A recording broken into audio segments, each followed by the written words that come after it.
Well, hello there. It's a gorgeous day here on mile 36 on the Alaska Highway, and I am inclined to close out this working week by doing RPOS Execution Excellence Quick Tip number 3. But before we do that, let's talk about what we've accomplished so far with the Quick Tips series. So far, I've asked you to invest 5 minutes and 37 seconds of your time. And in that amount of time, we have covered over the fact that 80% of your next turnaround is fully detailed planned and estimated at the close of our previous turnaround.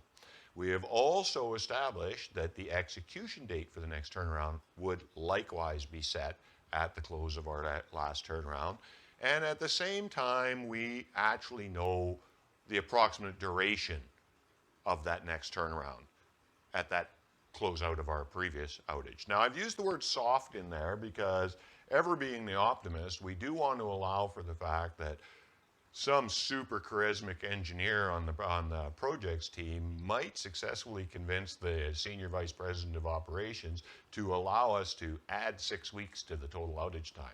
If he did that, that'd be awesome for everybody on the team.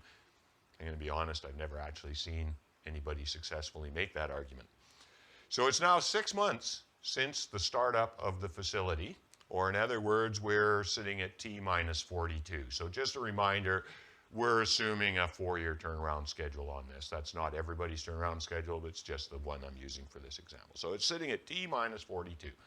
So now in that 5 minutes and 37 seconds of video, I have brought us up to where we would normally get to in the first half a day of instruction in the Practical Management for Plant Turnarounds course and technical manual, which I'm currently teaching along with my friends at Progressive Plan. And I thank them for hosting me in this. I'm very happy to be a part of this project. So now, in the second half of the first day of the 3-day PMPT technical manual and course instruction, we're going to cover this concept. The plant turnaround procedure is a continuous process. And we mean that very literally. This is like the worm Ouroboros who eateth his own tail.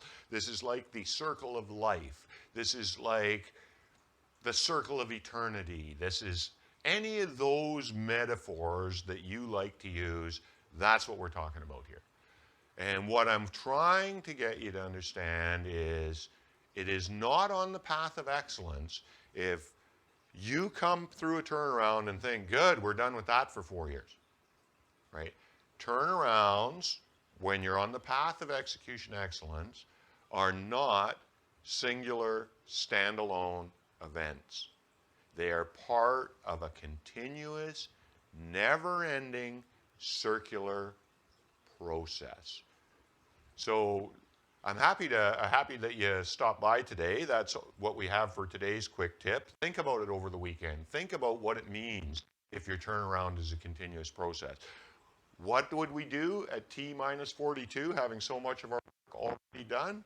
Well, we're going to kick off the procedure for the next outage, of course, and we're going to start completing all those other little details that fill up that other 20%. So thanks for stopping by. Hopefully I'm going to continue this series. I'm thinking I'm quite liking this, call it the RPOS ultra condensed version of the PMPT. Have a nice day. Have a good weekend. Join me again next week where I'll be presenting more turnaround excellence quick tips for you.